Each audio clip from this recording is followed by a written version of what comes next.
Assalamualaikum warahmatullahi wabarakatuh. Perkenalkan, nama saya Afifa Zulaika dengan NPM 24082601999. Di sini saya akan membawakan materi tentang blok endokrin, metabolisme, dan nutrition, yang dimana saya mengambil materi tentang hipotiroidisme dan hipertiroidisme, dimana pendahuluannya gangguan fungsi kelenjar tiroid merupakan kelainan endokrin yang sering dijumpai dalam praktik klinik. Secara umum, gangguan ini dibagi menjadi hipertiroidisme dan hipotiroidisme, yang masing-masing ditandai oleh kelainan atau kekurangan hormon tiroid.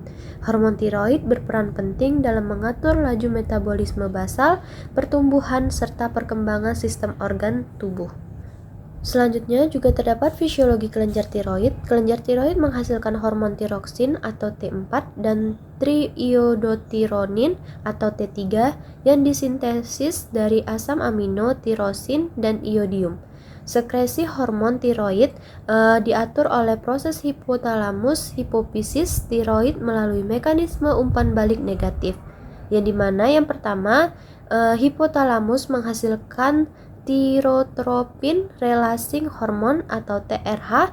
Yang kedua, hipofisis anterior menghasilkan thyroid stimulating hormone TSH. Lalu yang ketiga, TSH merangsang kelenjar tiroid untuk memproduksi T3 dan T4, di mana hormon T3 merupakan bentuk aktif yang berperan langsung dalam regulasi metabolisme sel. Baik, yang pertama saya akan menjelaskan tentang hipertiroidisme, yang dimana definisinya hipertiroidisme adalah kondisi klinis akibat peningkatan produk dan sekresi hormon tiroid yang berlebihan oleh kelenjar tiroid, sehingga menyebabkan peningkatan aktivitas metabolisme tubuh. Juga terdapat etiologi, yang dimana penyebab hipertiroidisme antara lain yaitu seperti yang pertama ada penyakit Graves atau penyebab tersering, yang kedua ada gondok multinodular toksik, yang ketiga ada adenoma toksik, yang keempat tiroiditis atau subakut atau postpartum, yang kelima konsumsi hormon tiroid berlebihan atau iatrogenik. Juga terdapat patofisiologi, di mana hipertiroidisme menyebabkan peningkatan sensitivitas jaringan terhadap katekolamin dan peningkatan laju metabolisme basal. Hal ini berdampak pada peningkatan konsumsi oksigen, produksi panas, serta percepatan fungsi berbagai sistem organ. Juga terdapat manifestasi klinis. Gejala dan tanda hipertiroidisme meliputi yang pertama penurunan berat badan meskipun nafsu makan meningkat. Yang kedua, intoleransi panas dan keringat berlebih. Yang ketiga, palpitasi dan takikardi. Yang keempat, tremor halus. Yang kelima, gelisah dan mudah cemas. Yang keenam, diare. Dan yang terakhir, pada penyakit Graves dapat ditemukan oftalmopati dan gondok difus, di mana diagnosis hipertiroidisme ditegakkan berdasarkan yaitu yang pertama TSH rendah, yang kedua kadar T3 dan T4 yang meningkat, yang ketiga pemeriksaan antibodi tiroid atau TRAB pada kecurigaan Graves, yang keempat USG atau scintigraphy tiroid bila diperlukan. Juga terdapat tata laksana hipertiroidisme, yaitu meliputi yang pertama ada obat antitiroid atau metimazol dan propiltiouracil, yang kedua terdapat beta blocker untuk kontrol gejala, yang ketiga ada terapi iodium radioaktif, yang keempat tiroidektomi pada indikasi tertentu. Selanjutnya di sini saya akan menjelaskan tentang hipotiroidisme, di mana definisi hipotiroidisme adalah kondisi klinis akibat penurunan produk hormon tiroid yang menyebabkan perlambatan proses metabolisme tubuh. Untuk etiologi, penyebab hipotiroidisme yaitu meliputi yang pertama tiroiditis Hashimoto, penyebab tersering, yang kedua defisiensi iodium, yang ketiga pasca tiroidektomi atau terapi iodium radioaktif, yang keempat gangguan hipofisis atau hipotalamus atau hipotiroid sentral, yang kelima penggunaan obat tertentu seperti amiodaron dan litium.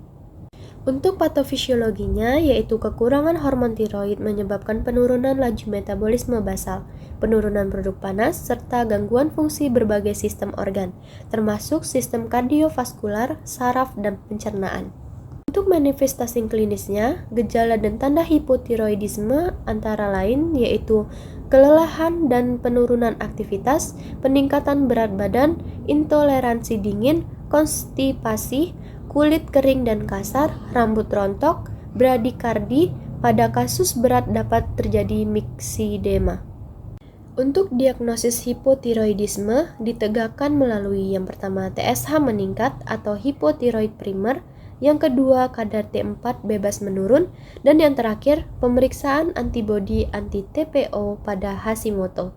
Untuk tata laksanaannya, terapi utama hipotiroidisme adalah terapi pengganti hormon tiroid atau levothyroxine. Yang kedua, pemantauan kadar TSH secara berkala. Yang ketiga, penyesuaian dosis berdasarkan respon klinis dan laboratorium. Terdapat perbedaan hipertiroidisme dan hipotiroidisme. Aspek yang pertama, metabolisme, yang dimana hipertiroidisme meningkat, hipotiroidismenya menurun. Yang kedua, berat badan, hipertiroidismenya menurun, yang hipotiroidismenya meningkat. Yang ketiga, TSH, hipertiroidismenya rendah, hipotiroidismenya tinggi. Yang keempat, suhu tubuh, hipertiroidisme intoleransi panas, hipotiroidisme intoleransi dingin. Yang terakhir, denyut jantung, hipertiroidismenya takikardi, hipotiroidismenya brakikardi. Baik, selanjutnya terdapat kesimpulan dari materi yang saya sampaikan, yaitu hipertiroidisme dan hipotiroidisme, yang dimana merupakan dua kondisi gangguan fungsi tiroid yang berlawanan namun sama-sama berdampak signifikan terhadap metabolisme dan fungsi organ tubuh. Diagnosis yang tepat dan tata laksana yang adekuat sangat penting untuk mencegah komplikasi dan meningkatkan kualitas hidup pasien. Berikut saya lampirkan referensi yang saya dapat. Sekian yang dapat saya sampaikan. Jika ada kesalahan saya mohon maaf dan terima kasih. Wassalamualaikum warahmatullahi wabarakatuh.